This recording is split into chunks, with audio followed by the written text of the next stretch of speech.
Welcome back, Dodecadorks. We're the 12-Sided Guys. I'm Matt, and I'm playing as Dirk Wagner. Yeah, that's right. We have Sabrina as Nora. Oh, hey there, folks. Jordan as Sorric. I doubt that.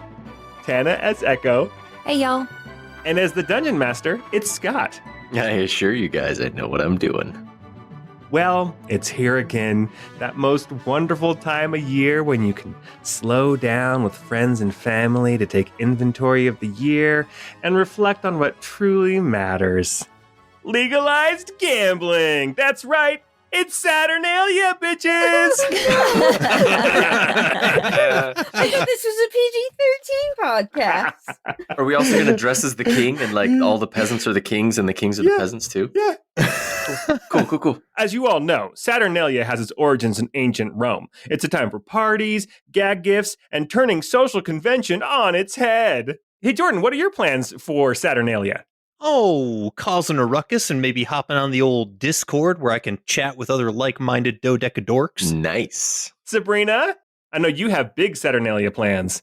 Oh, yeah. Well, because we're doing opposite day, I'll be rating and reviewing our podcast 10 out of 10. Not because that's the opposite, but because I will be on the opposite side of the computer. Yeah. Nice. And Scott. Oh, I've got two things. Ooh. First, I celebrate my birthday on during Saturnalia every year. Nice. And the second thing, I'm going to go around making people do crazy things. Just, daring them to be silly. I dare you to make out with me. What was that? What was that from? Sorry. And what about you, Tana? Do you have any big plans this year for Saturnalia? Oh, probably, no, I don't. I have no idea. I'm such a rule follower. I don't know what to do. Awesome, guys. My plans, again, like you guys said, give my favorite podcast 5 stars and a rave review. I want to check out this Patreon thing I keep hearing about. Apparently the link for it and something called Discord are in the episode description. And maybe some karaoke.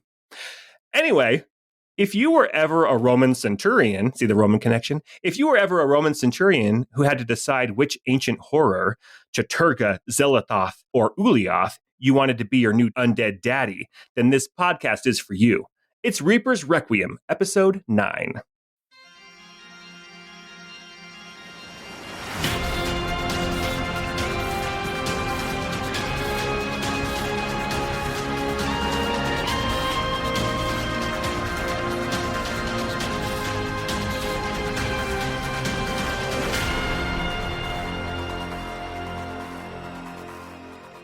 The last time we were together, we split the party, and that always goes so well. For us, actually, not too bad. Yeah. It some really bad rolls on my part. It turned out really good for you guys. So the last time we were together, the party had a brief chat at the Silver Lantern, and then they decided to go and investigate the Thornhold Athaneum. That is the designated meeting place where the group is going to get together in 24 hours to meet with Viessa Morent, the Duchess of Senvara. Sorric and Nora decided to go and investigate the meeting place just to check it out, get a lay of the land before the meeting actually took place. Denny Tratter, the other spy master, along with Sorric, accompanied them on their journey. While they were investigating the grounds, they discovered that there were some people in hiding, tampering with something on the grounds. A fight broke out between a magic user and a roguish type. There were lots of misrolls, like I said, and I could not do anything against them. Nora perfectly used command a couple of times, and each one succeeded. So there were a lot of lost turns. Nora and Sorric tried to subdue the two figures, but were unsuccessful, and both of them were murdered. The last one was almost too successful, I would say. I think Sorric was trying to do it non-lethal, but the last one was taken down with magic, so unfortunately was killed in action. we briefly went over back to the Silver Lantern to check in on Dirk and Echo. They needed to be checked in on. They were getting up to no good. Oh, 100%. So before we go back to the Silver Lantern, we're going to pick up kind of right where we left off last time. We're here in the courtyard of the Thornhold Athaneum. It is dark. It's very dark. Sorric is in the small kind of 25 by 25 room, like building in the middle of this courtyard. And that's where he found a diamond covered in blood, used for some sort of magic was what they had determined. And that's where we are right now. Denny looks at both of you and he says, should we take them to the Rosvian Wardens? Perhaps. Do you think that would be the best in this circumstance? You know the city and the politics here better than I do in terms of what's just transpired. I don't know that we would be implicated in anything if we just left them, but perhaps we can get a hold of the wardens and chat with the captain over there and at least let them know what happened, and then they can start an official investigation. And you don't think they'd be in cahoots with whoever this is? Just knowing that the system of power in this city is in, a balance, I'm a little worried about the guards' faithfulness. I don't believe so. Captain Osdal of the Wardens, she works for the throne, not for any of the duchies. So I guess it's possible that she could be in somebody's pocket, but... Possible, but perhaps not likely. I think Yes. You're probably right. Best to get the wardens involved. Any action we take will reflect upon the Duke, and so it's probably best that we keep this as above board as we possibly can. This is so unlike every other Dungeons & Dragons campaign I've been in. It's like, no, we got to keep it a secret. We got to stuff the bodies with rocks. There's a time and a place to stuff bodies with rocks. Exactly. This may sound weird, but Nora, if you have been damaged, if you're bleeding, don't take actions to stop that at this point. It's probably better that it appears that we've been in the fight that we just were in. Well, I do look like that. Nora kind of glances down and is if she had 21 hit points, she'd be at about 10. So, she's not dying, but she's not feeling great. Yeah. If Sorric had 18 hit points, he'd be at about 8. Oh boy. Okay, give you a kiss on the forehead, but we'll wait until after. Should we all convene there, or should we stay here and perhaps have one of us go and bring the wardens here? I could go call the wardens if you guys want to stay here, or their headquarters is just on the east side of the keep, so it's pretty easy to find. So I'd be happy to stay here if you guys want to go, or I could go and bring them to you. Might as well have them come here. I think so. I think better to not leave the scene of the event. Denny, if you wouldn't mind going, Nora and I will stay here and at least kind of keep watch, make sure nothing happens. Okay, perfect. I will return shortly. I'll be as quick as possible about it. As Sorric delicately puts that 1,000 gold piece diamond in his pocket and forgets that it's there. I didn't see nothing. Diamond? What diamond? It's the Tim Robinson meme. I didn't see. What was it that they were trying to set up? What did they call it? A shard? A shard. Yeah. A shart. Yeah, shard. Can we look around the yard or the area that they were in, and see if there's any sort of trap that they were trying to set up or anything? You can make an investigation check. I think we'd made some checks before, and what you had found was this diamond. That was the only thing that you had found. Okay. Jeez, keep rolling. Yeah, just Oh, it is roll rolling. until It you wasn't get a nat rolling 20. in So mine. I couldn't see it. Sabrina's just rolling. She rolled 3 times till she got the net 20. I think it was like a 19, but Yeah. it's fine. I'm sorry. no, you're good. You're good. It was like lagging on my end. So as you're poking around and looking through the center room where the mage was, you notice that with where the diamond was, it was kind of up in the rafters. It's a single-story building, so it's not very tall, but there's like kind of a vaulted ceiling and like a small rafter in between the walls, and that's where the diamond was. There seems to be some blood on the rafter as well.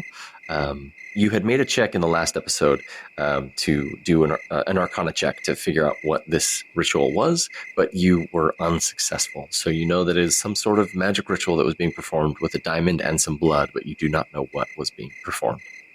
And it was incomplete. It was not finished yet. Okay, so cool. When we get back to the inn, we'll have to see if Dirk might have some insight. That's right, because Dirk sounds like a big old meathead idiot, but he's actually quite intelligent. And he knows, at least a little bit about magic, so we'll just throw this diamond at him. +4 Arcana, hell yeah. Nice. Okay. So Denny takes off down the street. He heads north a little bit, and then he turns to the west pretty quickly and disappears from view.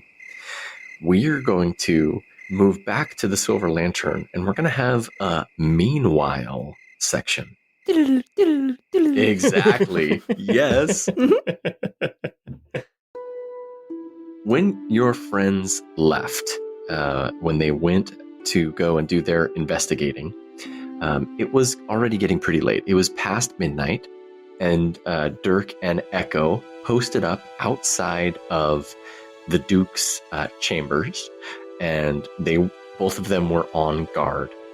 At that time, Kirkman said that he would go to sleep, and then he would wake up for a watch later on, but he was pretty drunk, so it's hard to say when or if he will wake up. You guys are on the 3rd floor of the Silver Lantern Inn. At the very end of the hall, the rooms on this floor are a little bit bigger than the rooms on the other floors, and the 2 end rooms seem to be suites with like an entry room and then a bedroom attached to it. Yeah, a suite for some sweet, sweet lovin'. This is also true. Dirky, no. Dirky. Isn't that what they called him? Dursey. Dursey. Dursey. I thought you were talking about Dirk. Dirk. Oh, yeah, sorry. Okay, yeah. Dursey, no tea. Some time has passed. It is maybe about 1 a.m.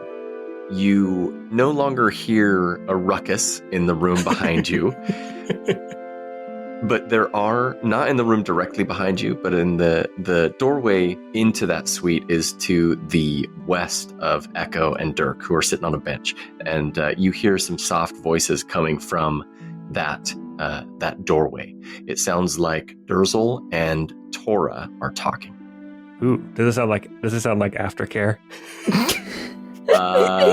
You can make a perception check if you want to listen in. Hell no. Anything that you guys want to do. Hey, Echo, I don't think that Kirkmid's going to get up for his next watch. Do you want to just try to nap here on the bench for a little bit, and I'll wake you up in a couple hours and I'll take a turn sleeping? Yeah, we can do that. Okay. And then Dirk, to keep from falling asleep, he's going to get up and kind of quietly pace up and down this hallway. It's just a straight hallway, so he'll just kind of walk up and down it. Okay. As you're doing that, let's make. Can you make a perception check? Echo, you fall asleep pretty quickly. And, regardless of whether or not I want to. So I rolled a 16. Okay. The first thing that you notice is a smell. It smells like something is on fire. Oh. It smells like it's coming from down low. You don't see any smoke. Okay. Along with the smell was the harder difficulty. You hear the voice of the Dragonborn maid from downstairs.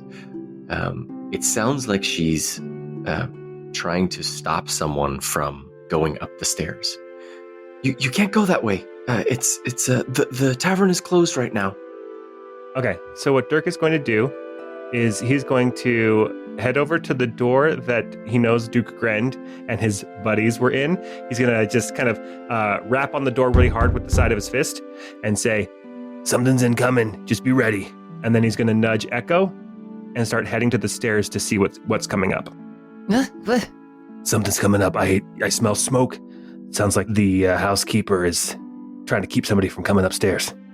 Echo's gonna follow you down the hall. Why don't you make a perception check as well, Echo, as you're walking with Dirk? Oh, okay, if I have to. You do. You do have to. That is a 7 + 1 for an 8. You're feeling pretty groggy. There may be some voices. You hear Kirkman snoring in the room just to the south of you guys, but you do not notice anything else. You're both on the 3rd floor near the stairwell going down. You guys look over the balcony, you can see down a little bit. The common room is empty. There's nobody on the stage. All the chairs are turned up on the tables. It's like ready to be closed. There's not a lot going on. It isn't uncommon for people to be like moving around or going to the bathroom, that sort of thing at night. But there's this late at night, people tend to not be moving. Dirk, with your previous check, you know that there are at least 3 distinct footsteps going, and you hear the Dragonborn woman kind of hollering after some people, saying, Stop, you can't go up there. You have to pay for rooms. Okay, I'm going to motion to Echo that we'll start heading down the stairs to meet whoever's coming up. On it. Slicing the pie. As you guys start heading down the stairs, you notice 2 figures, and they both like make eye contact with you and like stop in their tracks. They are 2 guys that are wearing mismatched clothes. One has a hood on. None of the clothes look like they fit right. One is wearing a shirt that's way too short, and one of them's wearing a sandal on one foot and a boot on the other. Just all sorts of mismatched clothes. They both look at you guys. Dirk, this is where that fiery smell is coming from. It's coming from both of these men. Okay, like they smell like they've been around a fire, or they smell like they are hiding Molotov cocktails behind their backs? They smell like they are on fire. Oh. Jeez. But I don't see any actual fire. You do not see any actual fire or smoke. I will put my hand out and I'll just say, "Stop, you're not coming up to the 3rd floor." The one closest to you, he looks you in the eyes and he says, "The world deserves peace." And we're going to roll initiative. Oh.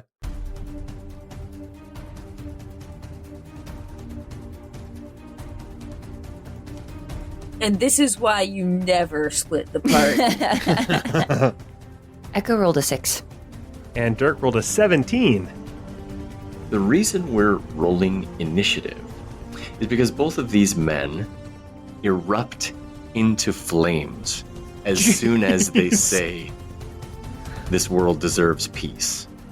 Okay. Echo was gonna say, "Man, y'all's outfits are fire." That's a good one too. Hi-yo. That's a good one too.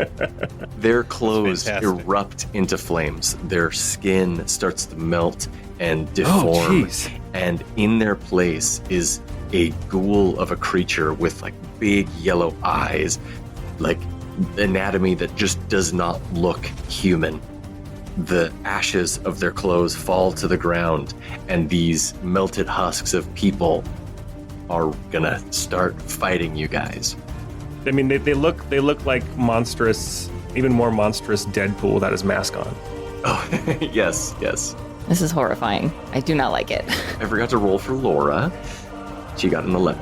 Okay. The first husk got a 19, and the second one got an 8. So we're gonna start with the one that is right in front of Echo. At the start of each of its turn, Every creature within 5 feet must take 2 fire damage. No save. Okay, rude. 2 fire damage. Okay. The air is very hot. They have fire resistance, so the other guy does take 1 fire damage. Ooh. We're on a roll. Between this and our graze damage, we'll be fine. That's right. Yeah. So the one that's in front of you, Echo, he's gonna attack you. Let's see. Got a 15 to hit. Does not hit. Okay. Yeah, we got some AC in this party. Brag about Must it. be Jeez. nice. Yeah. That is the end of that one's turn. That brings us to Dirk.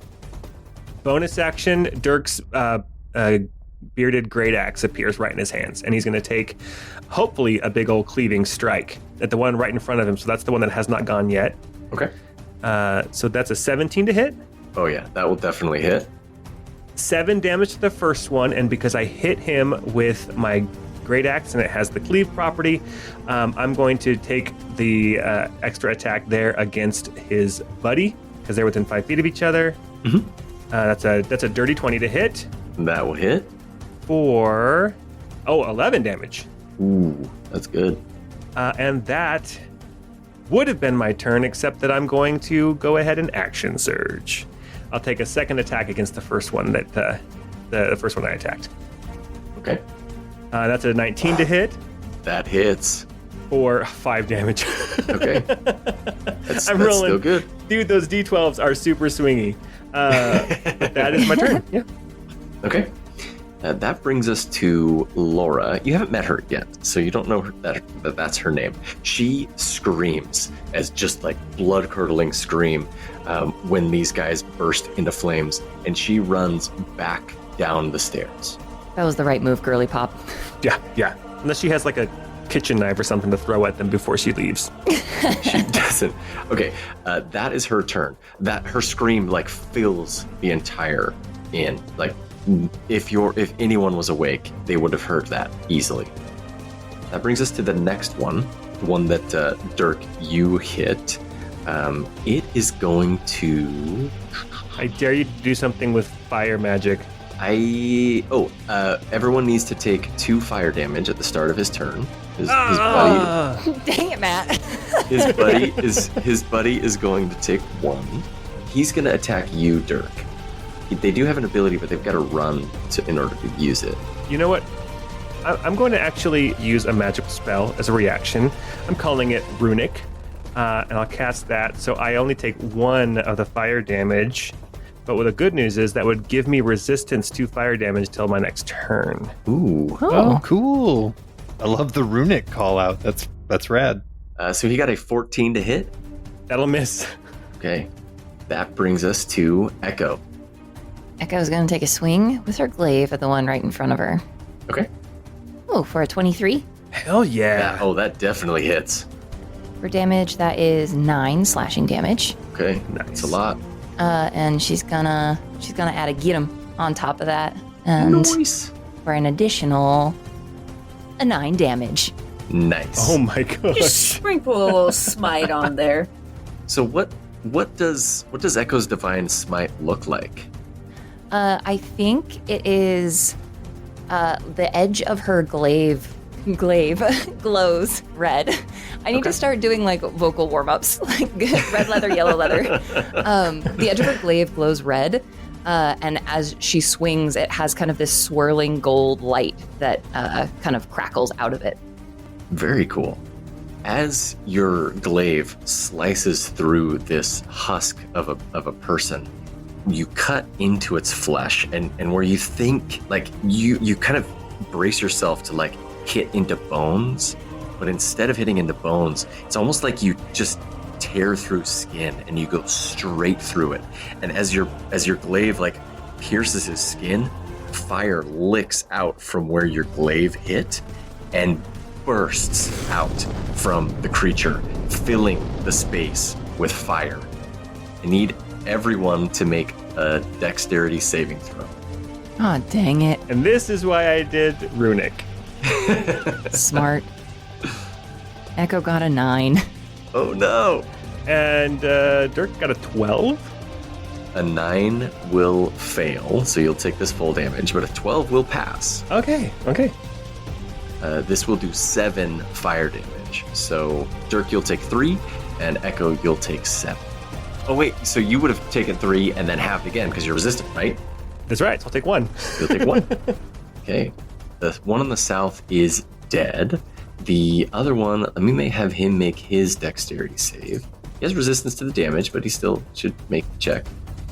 Fails. So he'll take 3 damage. This guy's hurting as well. This feels like that part of Baldur's Gate where you're trying to get the noble stock and Oh, there's all of those those saber exploding bangs. mushrooms. Yeah, I you always set let off what's his one. name die because he's just an abusive piece of. Oh, man. I let him live funny. once, and I regretted it so much. I came back and killed him, like in his house. Oh, man. Okay. Echo and Dirk, you see an arrow fly up from the first floor and pierce the back of the head of the one in front of Dirk. Oh. And it Oh, deals. I know that little girl.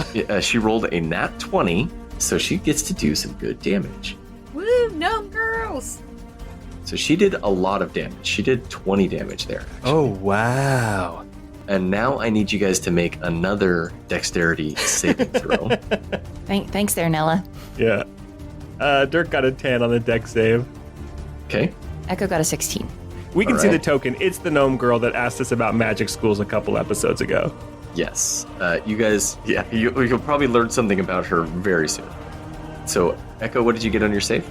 A 16. Okay. So, Echo, you take half of this, so you'll take 3. And Dirk, you failed, but you're also resistant, so you'll also take half of this for 3. All right, sounds good. I've got hit a lot, but I've taken a total of 7 damage. So Oh, good night. Taking 14. We're going to end initiative there, but things are happening. So no victory music. No victory music yet. Oh.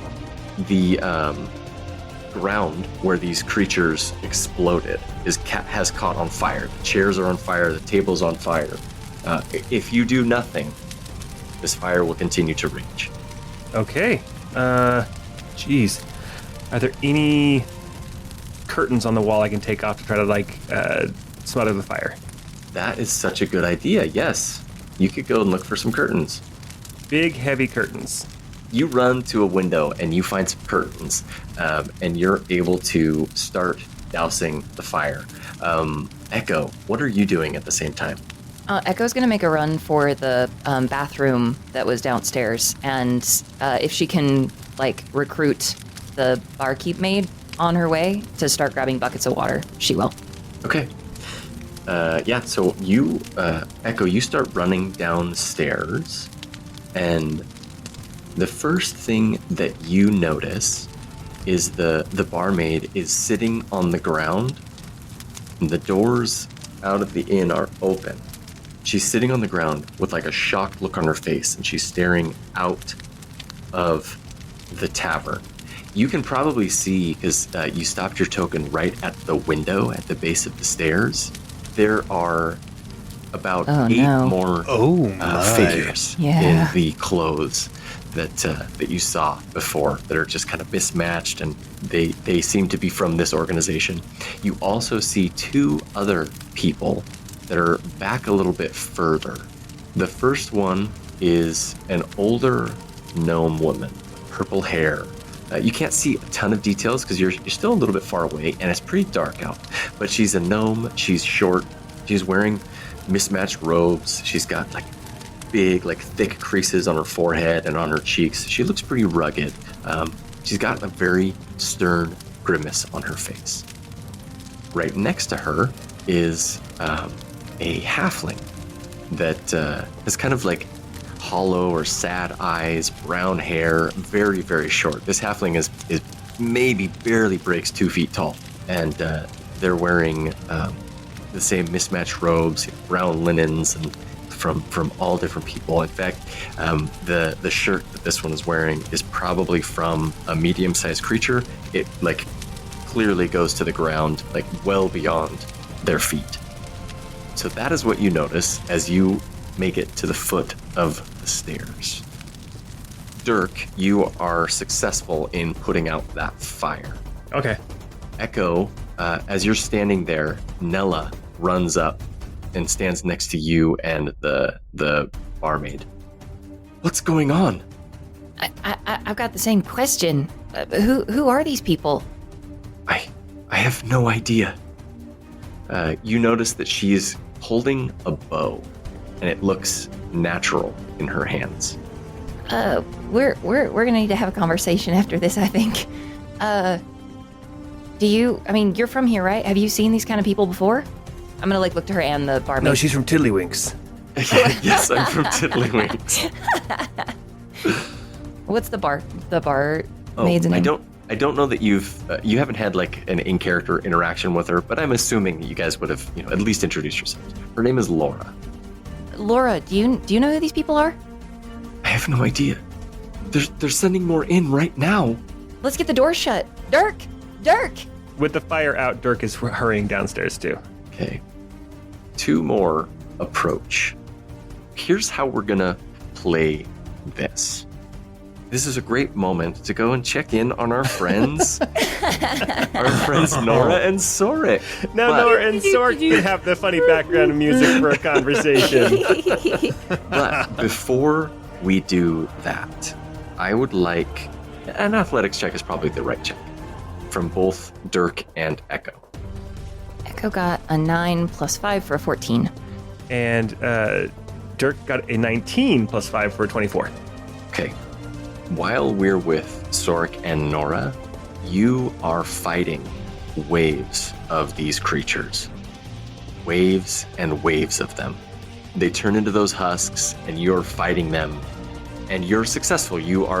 That was basically a check to see if you're exhausted by the time we come back to see what you're doing next. Okay. Echo, unfortunately, you will have 1 level of exhaustion. Oh. Heard, Chef. But Dirk, you're feeling tired, you're sweating, but you're feeling good still. Okay. That fight is happening. Now we're going to go back and check on our friends.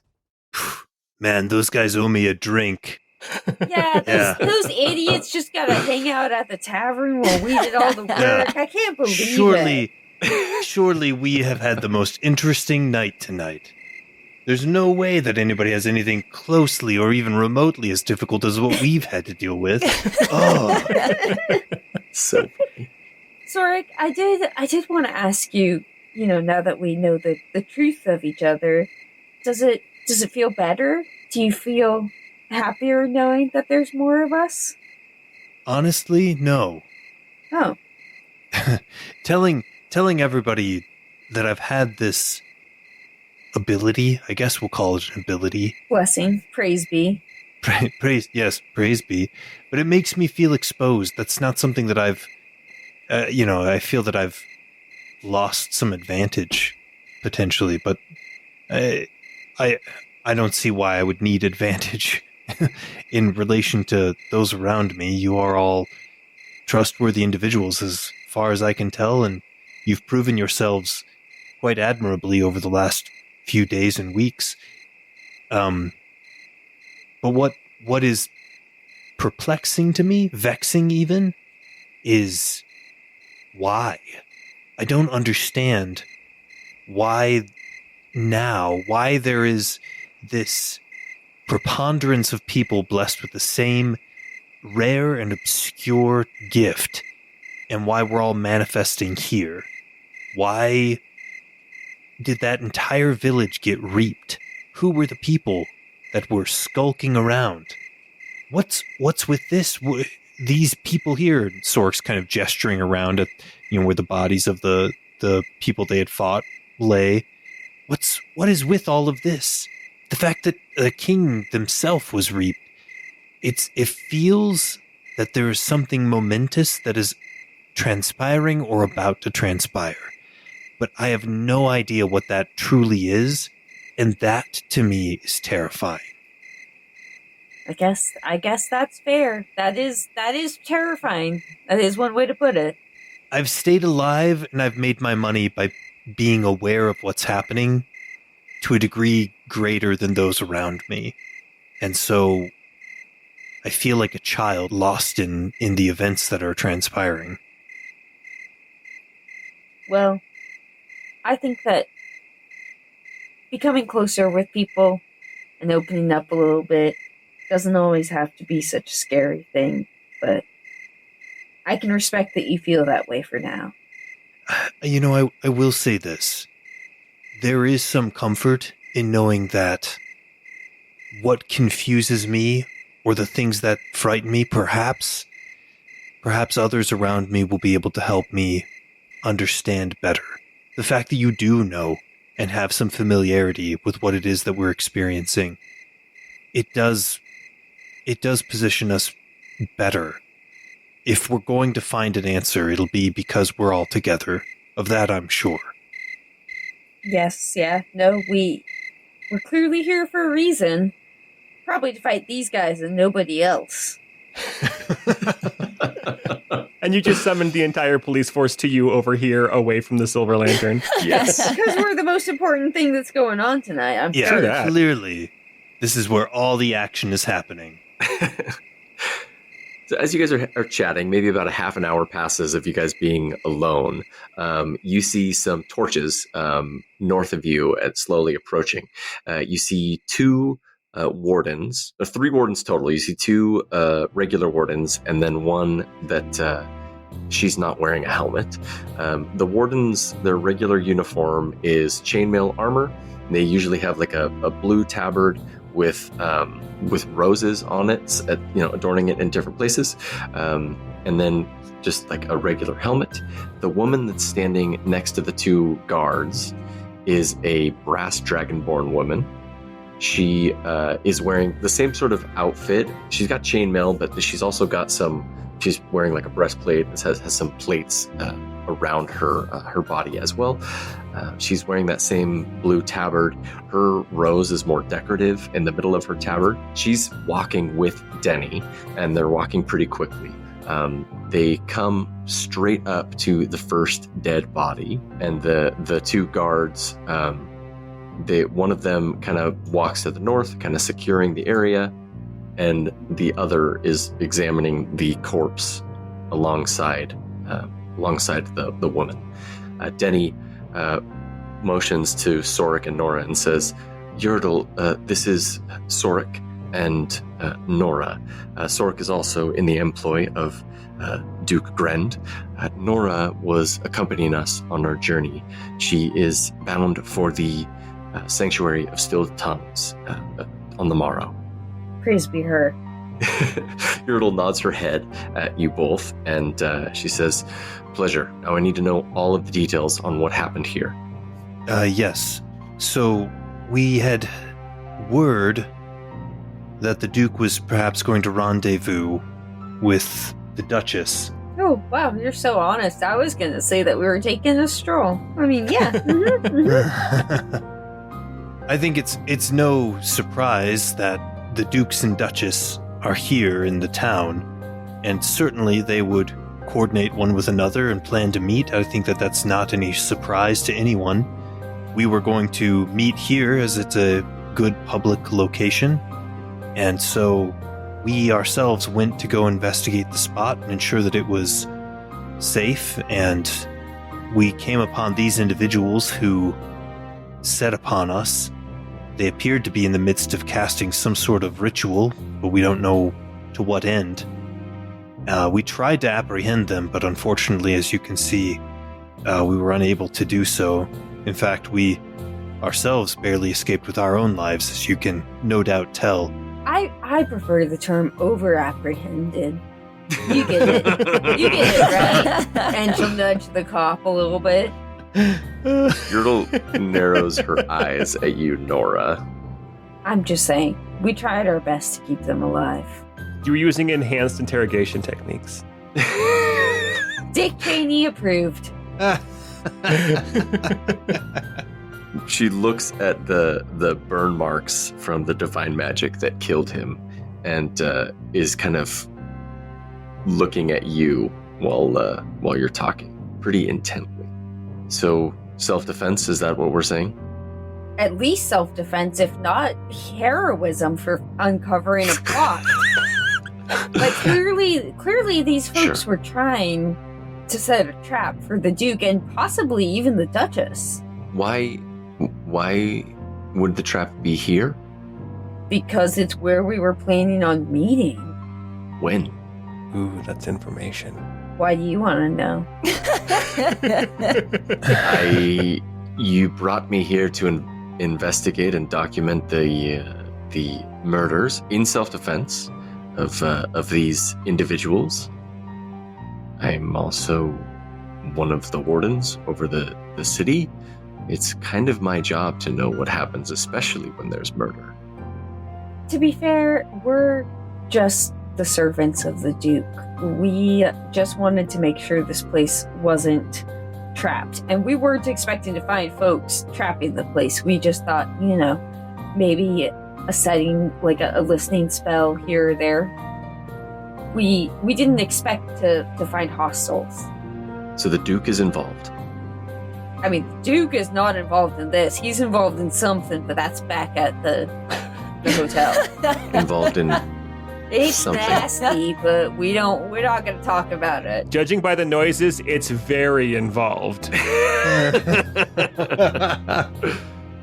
man. The Duke is involved in so much that he is trying to do his dukedly duty of helping to progress with whatever the succession needs to be for the kingdom.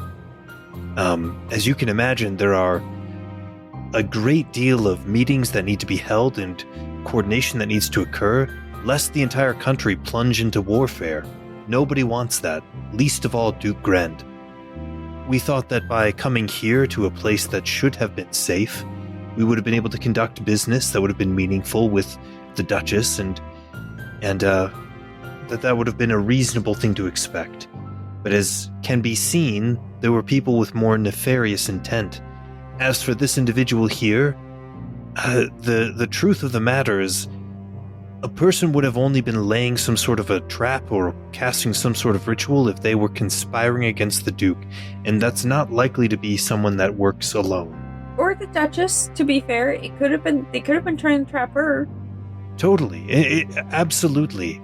We don't know what parties were involved in this, or what their ultimate ends were, or what their purposes were, but we felt compelled to defend ourselves and try to contain the threat here as much as possible.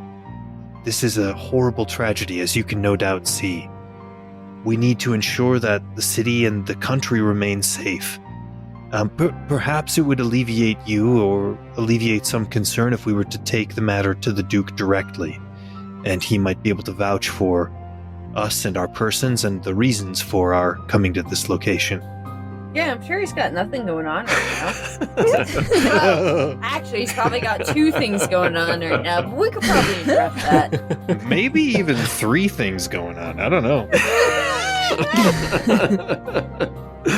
Why don't you make a persuasion check? I'll let either of you make it, but with advantage, because you kind of helped each other out there. And then we'll see how she responds.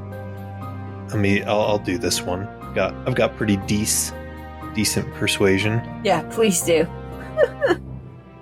25.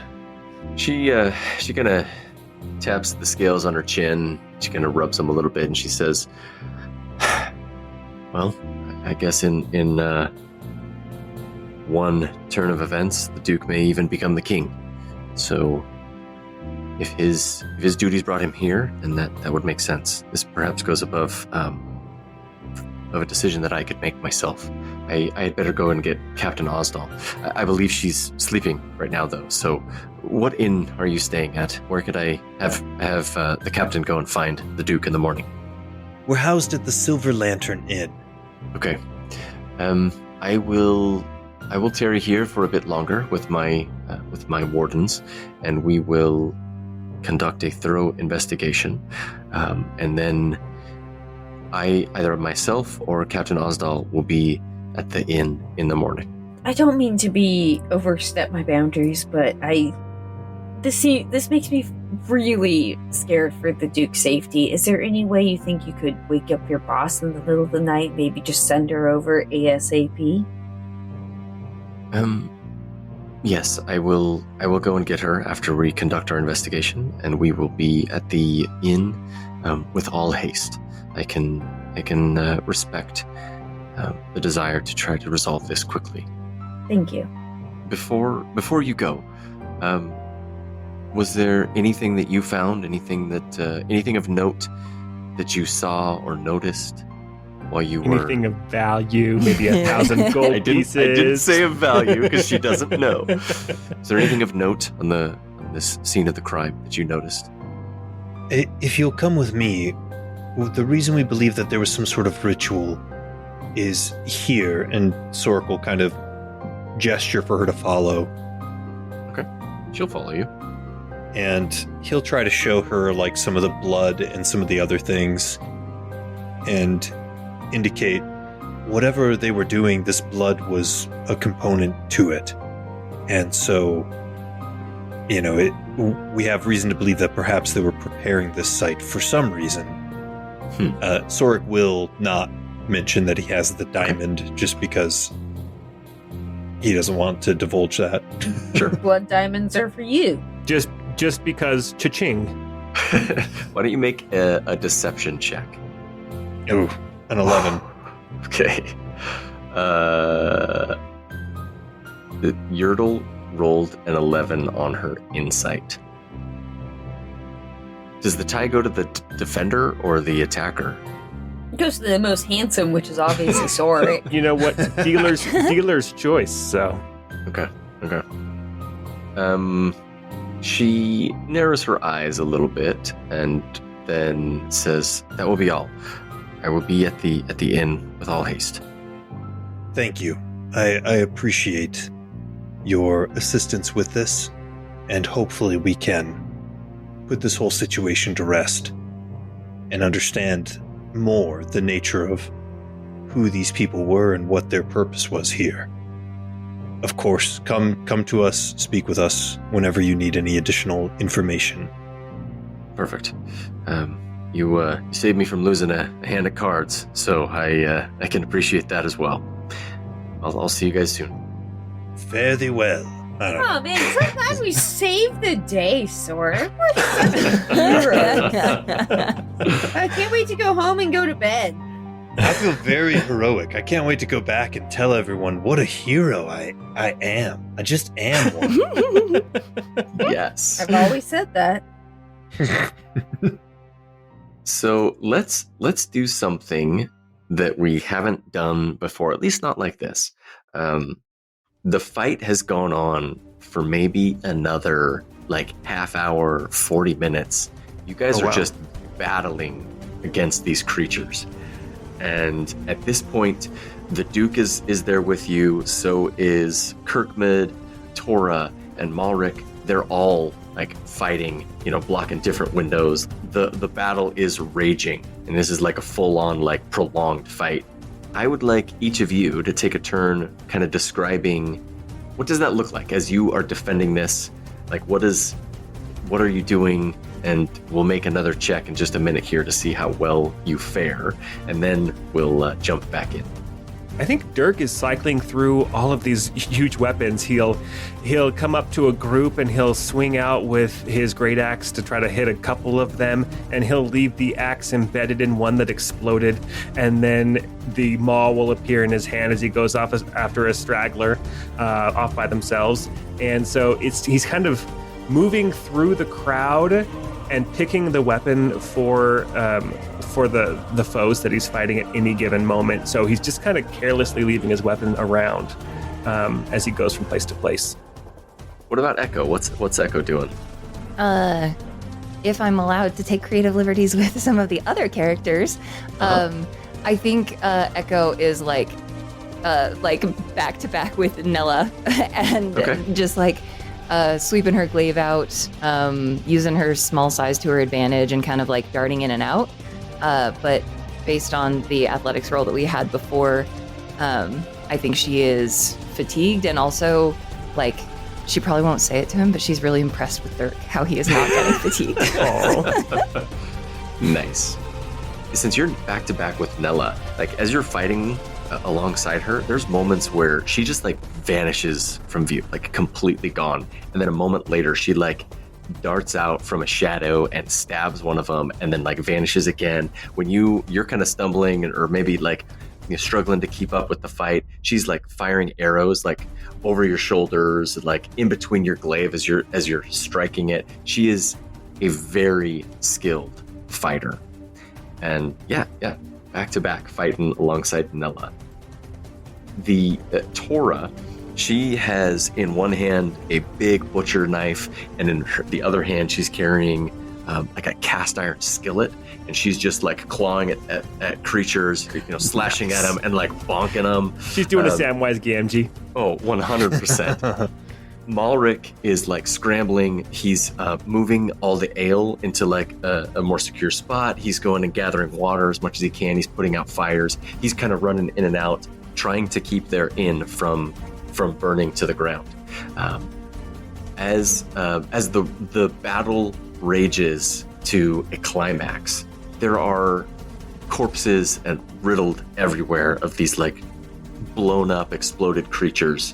The two figures that were by the bench on the furthest north, they have not approached.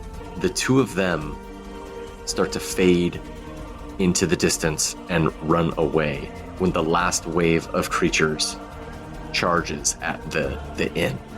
Is there anything else you guys want to do? We're kind of like loosely taking turns, but not as much right now.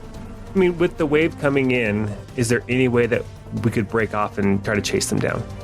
You could, if that's what you guys want to do. I don't know. Everybody's looking pretty exhausted. Okay. Some of us. No. Not just you. I mean, we've been fighting for a half an hour. So I'm sure, even though Dirk isn't exhausted mechanically, he looks tired as well. In fact, his hat came off. Let's just say this. His hat came off and fell to the ground.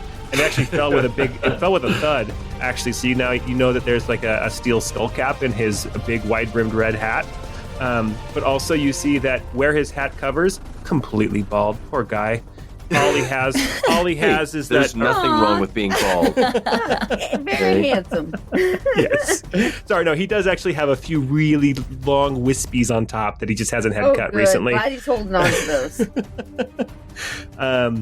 But no, like I think looking around and seeing just, yes, this is their final push, but I don't think Dirk feels comfortable leaving it to chase these other people right this moment. So I think he'll stay. Okay. No, you know what? Scratch that. Dirk is going to try to make a break for it. He'll say, Echo, Durzel, you got this? And then he's going to run off, try to chase them down. Durzel will nod his head and say, make chase. Let's see what you can find out. Echo's too out of breath to say anything, but she keeps fighting. Okay.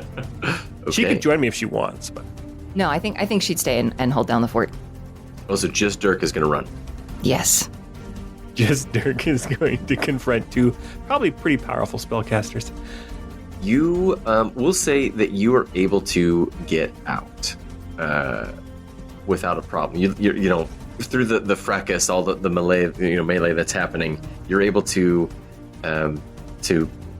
dart past the fight. Maybe you go out like a back window. You break one of the windows and you jump out, and you're able to make chase. And we will resolve that with some rolls.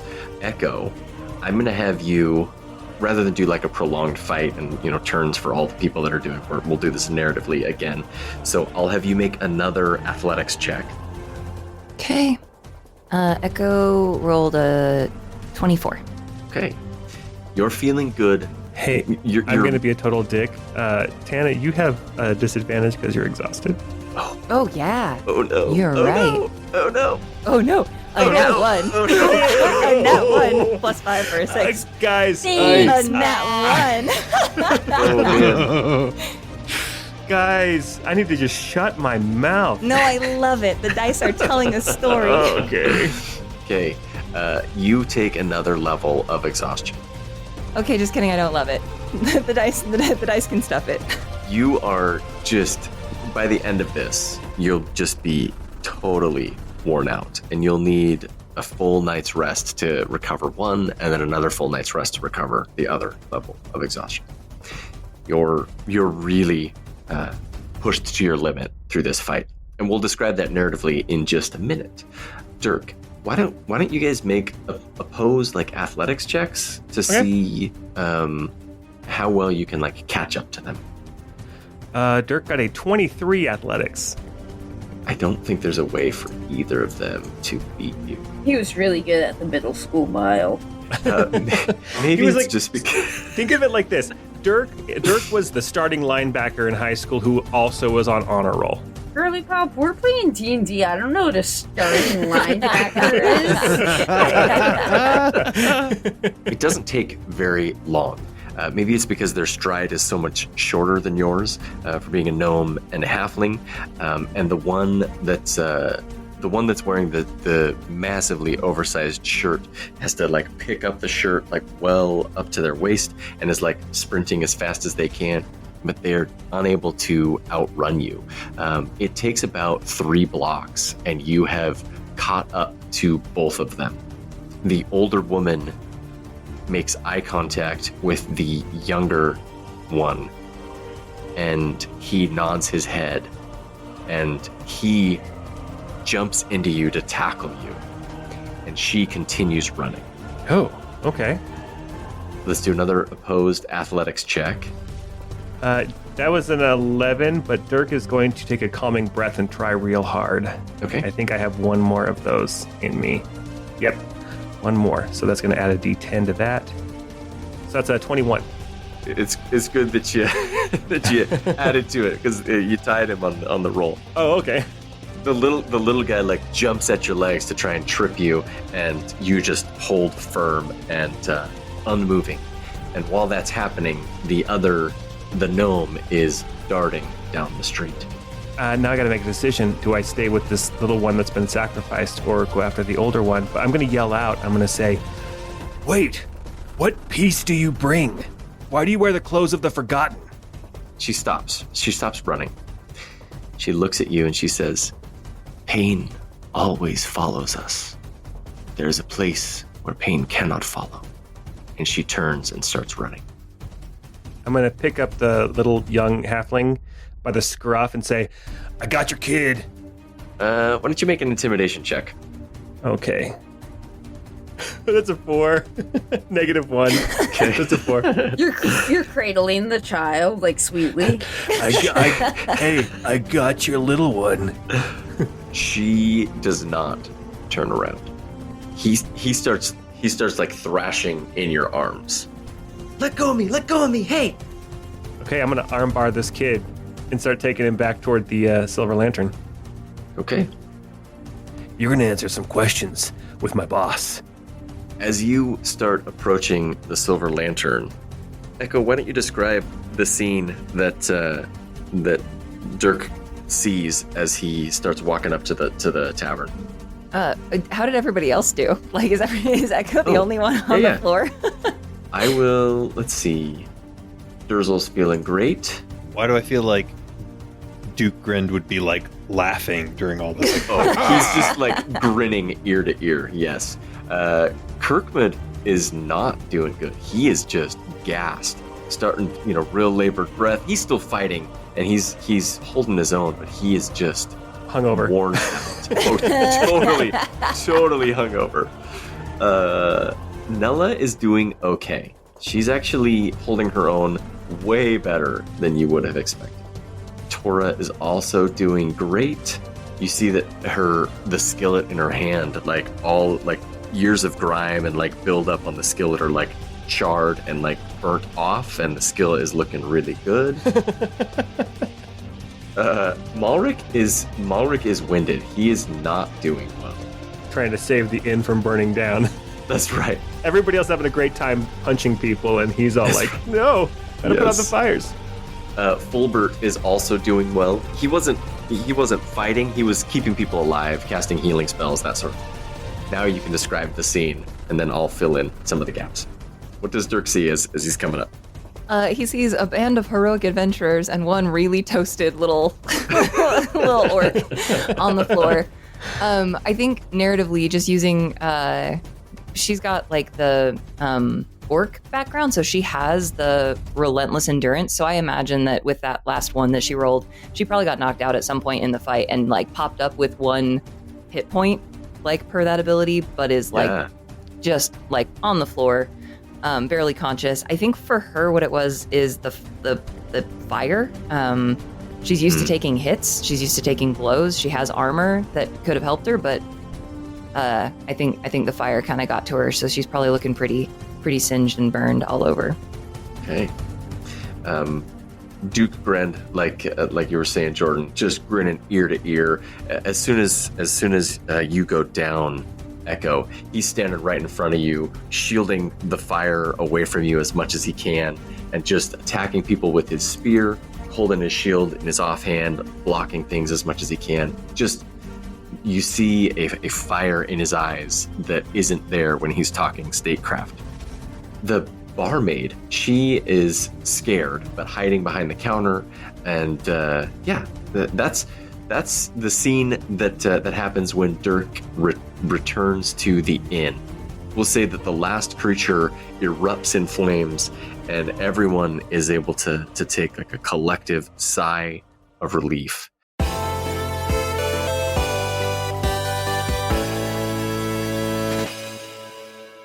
The only damage to the inn are some charred, maybe some burnt small sections. Everything has been put out. There's some broken windows. A lot of the other guests that were sleeping are kind of huddled together near the stage. There's a lot of scared people around. As soon as the fight is over, Malric gets up very tired. He kind of walks over to the guests. He starts kind of soothing them out, calming them down, assuring them that it's over, and doing that. Tora stands up next to Durzel, and she says, "Couldn't just let another day go without reminding us of old times." And Duke grinned. He kind of laughs and he says, "Yeah, it feels good to be back in the fight again." And Dirk approaches, carrying a squirming little halfling. Hey guys, I caught the kid. I caught a kid. Hey, I'm not a kid. If Nora and Sorric came back right now at this moment, they'd be like, "Oh, Dirk's chasing more children through He town." does love chasing kids, but not in a weird way. That would be just perfect timing. So let's do that. Nora and Sorric, you are also here. And so is Denny. What the hell happened here? Dirk, what do you have a child in your arms for? Actually, you know what? That's racist. He's a halfling. I think he's full grown. I'm not a kid. I'm a man. Yeah, he's a kid. No, That's so cute. I've got chest hair now, and I can drink too. Whose chest hair do you have? Whose drink do you have? He pulls down his shirt and you see 3. I don't know that they serve ale in juice boxes, little one. I'm just roughly dragging him, and bringing him just right to the Duke. You let go of me, Why? or you'll get it. Yeah.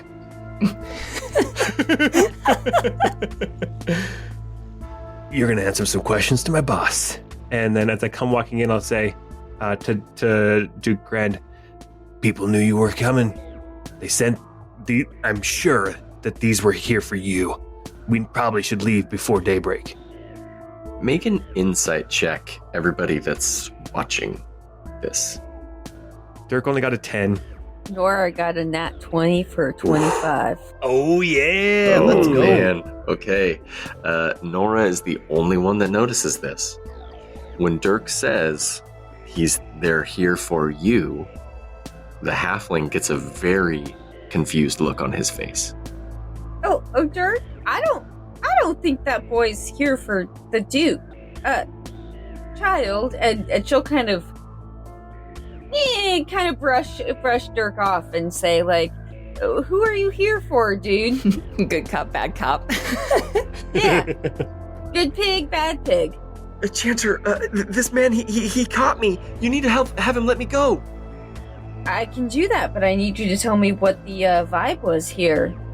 It looks like there's quite a mess, and it does seem as though you have more knowledge than the rest of us. Tell us what's going on, my son. I don't know what you're on about, but I'm not gonna say nothing. You make him let go of me. I can do that. I can have him let go of you, but you gotta tell me what's going on. Here, I'll let go of you. And I'll just basically take his arm and just grab the Duke's hand and put his arm in the Duke's hand. Now the Duke is holding him, and I'll just go sit at the bar. And Nora will kind of bend down a little bit and say, all right, I let him let go of you. Now you gotta tell me what's going on. Make a persuasion check. This is a very hard difficulty. And even a success, you probably won't get very much. Come on, big money. That is a 17. He looks at you and he says, we're trying to bring peace to this troubled world. That's what. That's a really noble pursuit. What's how do we bring peace to this world? What do we do? Can't you feel it? You feel it everywhere. Peace? No, everyone is unhappy. Everywhere. You don't feel it? What does it have to do with wearing the clothes of the forgotten? Of the reaped? Where'd you get these clothes, bud? You wouldn't understand. You don't know what I know. We're actually this is a big secret. You can't tell anybody, okay? But me and my friends here, we can actually remember the people who are forgotten. Blasphemy. I know. Well, blasphemy against what? Against whom? You won't tell me who I'm blaspheming? How will I do better? You gonna let me go or what? I mean, at that point, Nora's just gonna look at the Duke and let him deal with it. Take your child. The Duke is very confused.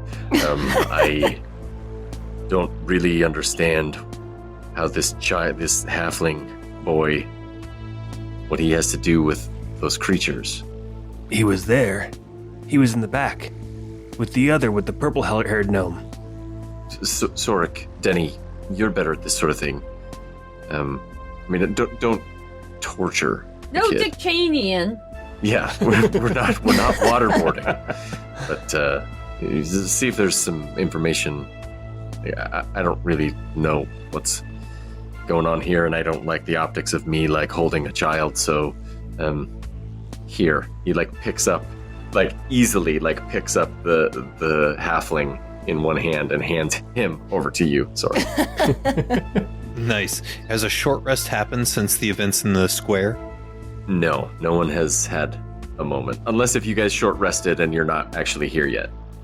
No, I think we wouldn't have waited. No, we're here to tell of our bravery. That's right. Yeah, so no, you have not short rested, so you're still, everyone is pretty worn out. Got it. Can Dirk help Echo up and then just be like, you did really good? And just like before he thinks about it, just give her a big hug and then like say, oh, sorry. Anyway, you did great. And like kind of help her over to like sit on a stool or a bench or something. We're war buddies now. Oh, that's so sweet. Nella sits with you. I don't know why you want to go to magic school. Looks like you already went to bow school. Yeah, I guess I couldn't let it happen. Leave it alone. I just had to jump in and help. I feel like you were doing some magic there too. What's the deal? Oh, no. No magic. Sorry. I just, before most fights, I keep most of my arrows. They're coated in poison, so they do extra damage. Just like all small girls. Where'd you learn to shoot like that? You know, in magic school in the north. Magic school in the north teaches bows? With poison. Uh-huh. Yeah. Well, it was great fighting with you. I'm glad that you're both alive. And Wait, where are you going? I just need to go.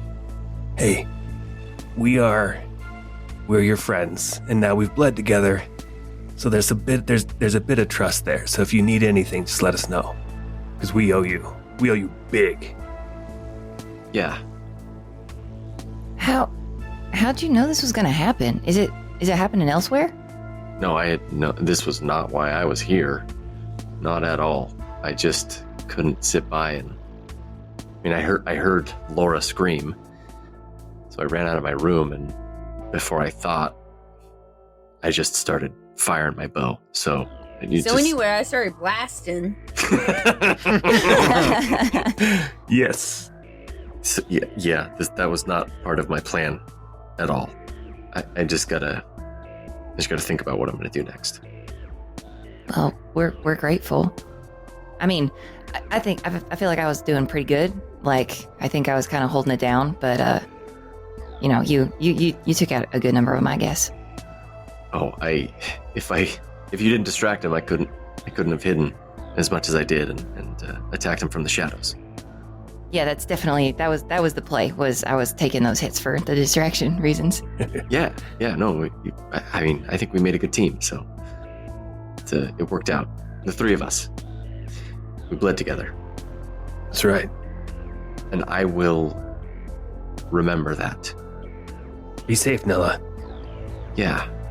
The next time you see me, I probably won't look like this. Maybe you'll recognize me. And she gets up and starts to leave. Wait, did we just meet Arya Stark? Oh, geez, she's swapping faces. I thought she was a goddess or something. I don't know. Did you just censor yourself, Sabrina? I did. I listened to the last episode, and I'm sorry, Matt. It's actually really weird when I don't have to use the bleep sound effect at all in an episode. So now we're going to go over to Sorric. Sorric, you and Denny are with this little halfling guy. What are you doing? We'll give a shot at trying to kind of interrogate this guy a little bit. So Sorric ambles up to him, looking a little nonchalant, but he'll also look around and be like, "This is quite the evening. Look, I don't know who you are. I'm not even sure if you had any real involvement here. You probably were just a bystander. You probably had no involvement at all with whatever was going on here." And he's trying to kind of seed the conversation, sometimes in like advanced interrogation, by you don't ask the questions, you just state things incorrectly and see if they'll correct you. Because oftentimes people will take pride in their work. So it looks like quite the mob. I didn't realize politics was so intense in the city. Politics? Well, surely that's what all of these people just congregated here to try to attack the Duke. I don't know who they must support. Why would we attack the Duke? So they weren't here for the Duke? No. Why did you think we would want the Duke? He's just some guy. Well, then whom did you seek? Should we be concerned? Should we also seek after this person? Just, be careful. You and your friends. Careful of whom? Look, I've already had a rough night. People have already tried to kill me. Is there anybody that I should be trying to watch out for? To avoid? Me and my friends? I should be trying to avoid you? Well, I guess not me, because you already caught me, but my friends. I mean, they're not going to come today. I probably just, wasted on me, but, more of them are going to come for you, at least. Oh. And when do you think they'll be coming? I don't know. I don't know. I'm pretty strong. I could probably take them. He's seen your 18 hit points. I don't know. Not if you're forgotten. Not if I'm forgotten? But nobody can control being forgotten, so that's not something I should worry about. Yeah, that would be crazy. Who told you to come after me and my companions here? I don't want to talk about that. No? Are you too scared to talk about that? I understand if you're a little wuss. I mean, you're very small. I can imagine that that's not easy to have to stand up for those things. Why don't you make some sort of check? Are you trying to intimidate? Are you trying to... I think this is like kind of coercion, maybe like goading, but make the check that you think would work. I mean, I'm better with persuasion rather than straight intimidation. Sure. Because you weren't like threatening him, but you're kind of goading him. Oh, it's not great. An 11. I guess you'll never know. You should watch your back. You and your friends. Huh. I should watch my back. You know, it's weird though, because normally when you watch your back, it's because, you know, somebody's plotting something against you. Usually because let's be honest, because you did something to deserve it. I can't imagine what we've done to deserve anything. Did I pick the wrong inn? Is that why? Are you guys so angry? Should I have gone someplace else? Was it the newspaper that we bought? Did we buy the wrong newspaper? No, there's only one newspaper in town. I couldn't help but notice the Scandal Squire was just standing out there, just smiling out there behind the hordes of enemies. 100%. Come get your papers, everyone. Just watch your back. That's all I'm going to say. Can I go? Do you say that to me out of genuine concern? Or are you trying to intimidate me? Think of it as a friendly warning. A warning against what? Don't stand in our way. Are you going to take over the country then? No. You keep asking the weirdest questions. Such a weirdo, Boomer. Yeah, 6'7". Oh, no. I'd like to tell you that you can go on your way, but you can't. We need you to stay here, right here, with us. What, so I'm like a prisoner now? Yes. Fine. Could be less of a prisoner if you would give us more information, though. Just think about that. Yeah, I think Sorric would motion to Denny, and I think we're going to try to kind of like get out some rope and bind his hands. Okay. His teeny tiny little They're hands. so small. He's like short for even a halfling. Like he's really small. Well, this rope's too thick. We're going to need to use something smaller like dental floss. Because he's such a small little boy. He's just a little guy. Is there anything else that you do with him? Before? I don't think so. I'd probably, after we bind him, I think I'd escort him into the building. Mm-hmm. And I'd also motion for Denny to come in too. Yeah. I think we need to like talk about everything that's happened. Okay. As you guys are entering, a little gnome that you have not interacted with is walking past you, leaving the inn. So now we're all caught up. Hey, Echo, did you notice those guys doing anything in particular to change, or did they just happen? Did they have some kind of did they pop something in their mouth, or like stab themselves with some kind of jeweled dagger, or did you notice anything? No, it seemed like it just happened. I mean, do I need to insight or like perception, retroactive perception check that? Yeah, make a perception check, and we'll say, you fought them for a while, so I'll give you some information on it. Can I do that too then? Of course. I got a 12 perception. I got an 11. It sounded like prayer. It sounded like they were praying, like chanting some sort of prayer, and then they were erupting into flames. And when you killed each of them, they all exploded, and it was almost as if there was nothing inside of them except for flames. Are there husky remains, or is it just ash on the floor? Just ash everywhere. Do you suppose they were praying to one of the Forsworn? I mean, do any of the Forsworn? I'm not good at religion stuff. Maybe Nora would know, but is fire a part of any of them? Thinking back, looking through the wiki. Let's see. Oh, you know what? Yeah. There's straight up one of the Forsworn is named Oryx, the Nameless Flame. It's all about destruction, but also rebirth. I mean, that kind of fits the whole vibe that's been going on here. It's a god of transformation through ruin and the seductive pull of freedom. Nothing about peace in my memory of the wiki. But, yeah, I mean, I'm just throwing that out there. They were praying. Sounds like that'd be the person they'd be praying to.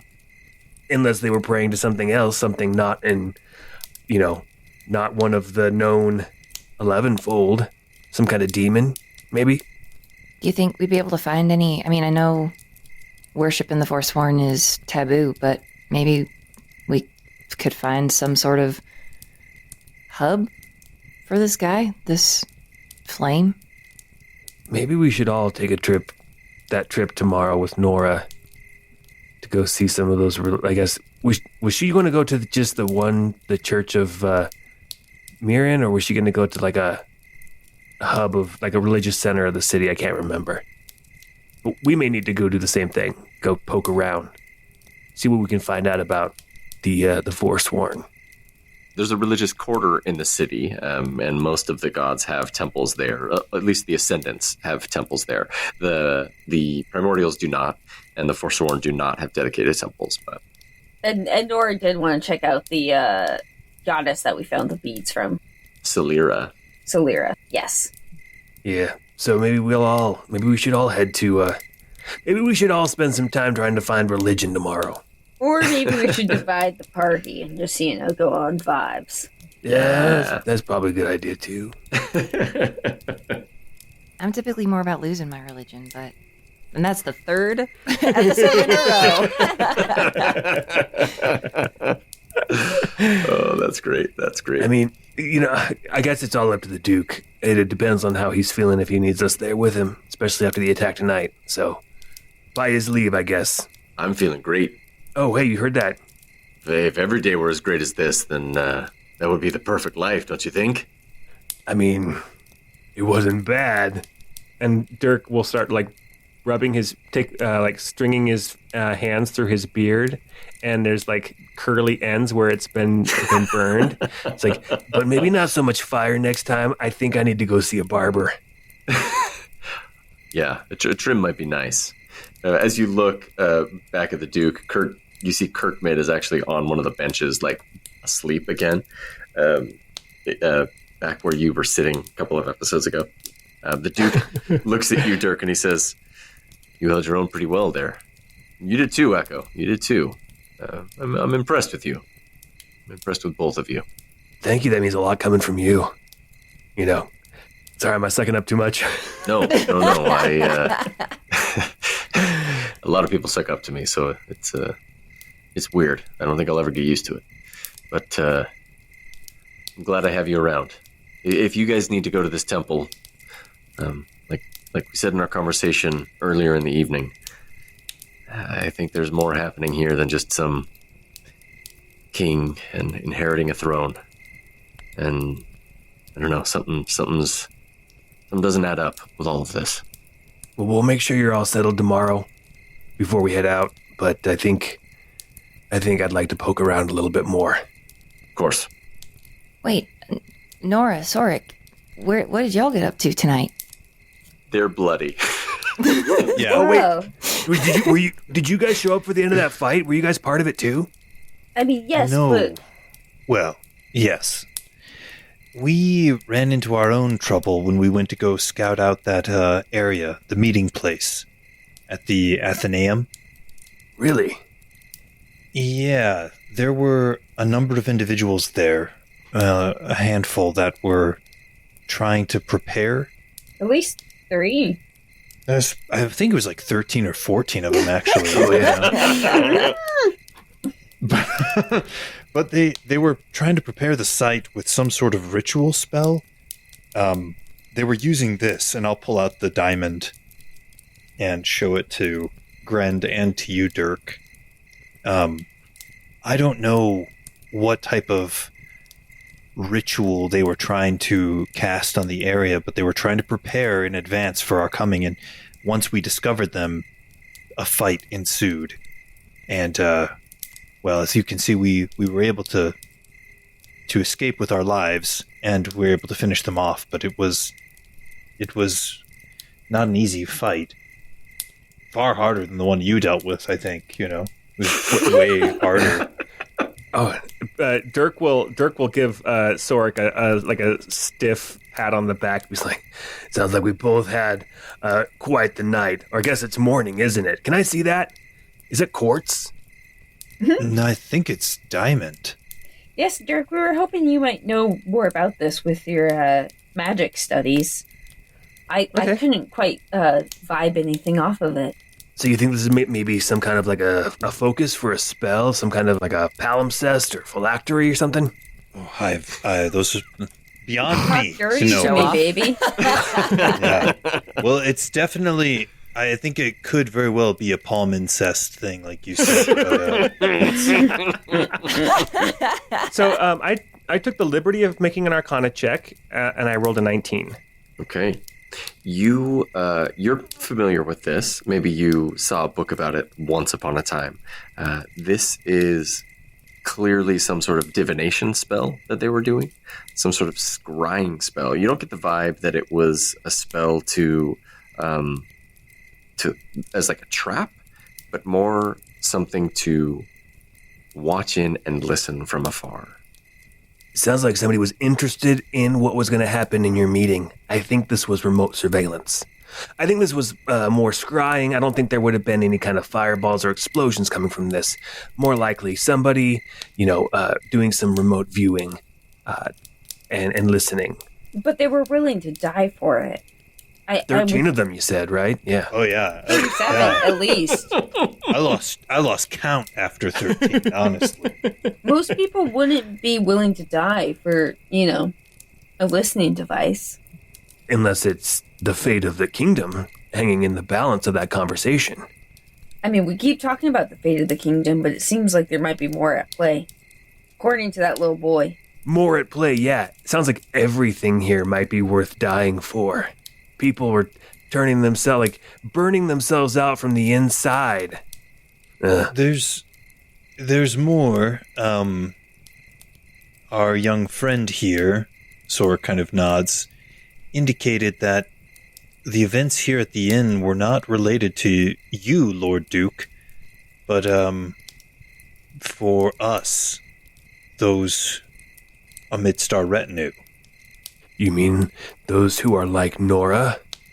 Sork would just nod. All right. I think he may know more, but I don't know that we possess the means to extract that information or to give it its proper context. I wonder if there might be some of the clergy here who might have insight that they might be able to lend to an interrogation. We should probably involve the local authorities as well. Oh, speaking of which, they're going to be here soon. The cops are coming. Oh, I can't wait to hear their official report on all 37 of those guys you killed. 3,700. 3,700. Wow. Hey, I think you might be exaggerating. I do also need to just How check dare really you. quick. You guys only killed one of them, correct? No. Because the least other one two. was killed by his That's true. comrade, right? They knocked They one out. incapacitated I was one, just checking. and then Okay. the comrade finished him off. Yes. Yep. Yeah, like I said, 13 You is where I weren't lost even count. there, Echo. Shut the hell up. I will That say, wasn't those the thief and the mage were way higher difficulty than these fire creatures. Oh, yeah, these guys just, a little bit of fire damage and then just a bunch of hit points. So, Okay, well, I guess, should we try to get some rest before the authorities get here? When are they going to be here soon? I would believe so. The young, I don't know her age, but the police lieutenant or whatever her title was, I believe was going to speak with the captain and then send the captain this way immediately. At least that was the impression I had. Okay. Still, though, a little rest wouldn't be bad. Just in case. I could use it. It's pretty late into the evening. It's probably like 3 in the morning at this point.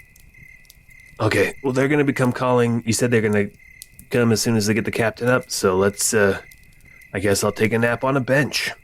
Is that okay? Tora and Malric, is it okay if I sleep down here? I think I'd feel more comfortable being closer to the entry. You can sleep wherever you find a spot to pull up, Tora says. You earned your keep. Drinks are on us tomorrow. Oh, hell yeah. Except for we're probably going to leave this in, because I think that we've been compromised here, but yeah, maybe some breakfast wine. Breakfast wine sounds great. I'm a little tired myself, so I'm going to retire in a moment here. Dirk, that's a good point, though. I mean, we didn't even know that each other could remember stuff until, last night? So, do you think somebody at the bar overheard?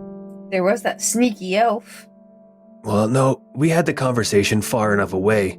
I think the only people who could have potentially heard were the musicians, but they weren't paying us any attention. Were they still making music at that point? Or they were cleaning up? They were probably getting cleaning paid. up, getting ready. Yeah. They were getting paid. Somebody would have had been paying very close attention from very far away, or there's something about us that others can detect. Or, Nora, you gotta shut your yapper about being able to remember the forgotten. I mean, even still, that wouldn't make sense if they knew about the rest of us. That is true. Wait. Sorric, Nora, Echo, what do you remember about that night in Tharndale? There was a woman crying. A man walking in circles, repeating something to himself. I don't rightly recall all the details, but I feel like... Was there a conversation that I ran into where people were talking about someone? The halfling speaks up and he says, despair. They were all filled with despair. I would give him just the weirdest look, what in the world? This kid's gonna join an emo band. That's what we offer. It's a release. Peace. Do you know about Tharndale? We all knew about Tharndale. Didn't work though. What was supposed to happen? I probably said too much. Nah, I don't think you've said enough. I think you could probably say more. The despair didn't go away in Tharndale. You said it didn't work. Was it that there was an attempted reaping that was supposed to claim the lives of those here and that you see before you? I don't know. We saw someone like you there in Tharndale, eaten by spiders. Wearing the clothes of the forgotten, rambling about preparations. He's dead, you know. The spiders with shoes got him. Yeah. Okay. May he rest in peace. We can't let this kid go. We gotta keep him. I'm sorry, Putty, but we gotta keep you. You're not giving us a lot, and I think you know a lot more, my son. I mean, plus you're kind of an accessory, and I'm sure that the wardens are going to want to know a little bit about your involvement here. Not that I would give you to the pigs, but, you gotta do what you gotta do, so maybe you can tell us some truth. Spit some facts. I've already said a lot. You have. We appreciate that. And you still didn't let me go. So I shouldn't have said anything. I mean, that's not fair. We could have killed you. So, we're really doing a lot better than your You still buddies can. out there. You still We're can. not going to do that. Calm down. You could release me. Put me to peace. Would you be at peace if we released you? I thought... Yeah. You are so emo. No one understands me.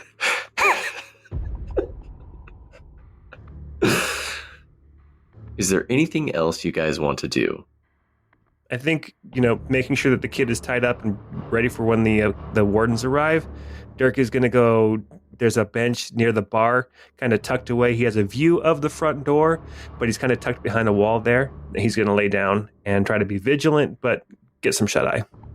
I think Nora would also want to sleep downstairs. Maybe just kind of make like a little pallet out of some blankets or something. And I think just being near the exits and the doors, just to be around in the few hours we get some shut eye. Yeah, I don't think Sorric wants to be alone. So I think he's gonna hang out with everybody else wherever they are. Okay. Slumber party! Yeah. It's a big slumber party in a charred Silver Lantern Inn. I think that's where we're going to wrap up for today. Awesome. Dude, Scott, that was so great. That was so Yeah, fun. that was awesome. I'm so curious about what's Yeah. going on. I don't like that they know about us. Yup. I guess didn't even magic think we were a exists. target. I thought we were just vibing. There was, in my head, I was screaming at you guys to notice something, but you did not notice it. Oh, damn it. Wait, was it like something? Anyway. a check that we didn't make, or we have information that we the players haven't figured out? Both, actually. Okay, so I'll when I'm editing this, I'll be like, oh, I can't believe I let that slip by. That's all I'm going to say for now. Maybe when I finally make it into Your Neighbor's Potatoes, I have a lot of things that I want to say. Okay. Well, awesome. Hey, everybody. Hey, listeners. Thanks for joining us. I really hope that you have a wonderful Saturnalia and that Santa brings you all the best Saturnalia gifts. Well, Saturnalia lasted multiple days. It wasn't just one day. It was a week. That's true. It was 5 or 7 days or something like that. Yeah. So, yeah, if you haven't yet started celebrating Saturnalia, you have some time. Join us on Discord. Let's talk about this. What did you notice what Scott's talking about? Something that we didn't notice as players? Echo makes a great stocking stuffer. Echo does make a great stocking stuffer. Until we get together next time, we hope you have a great time.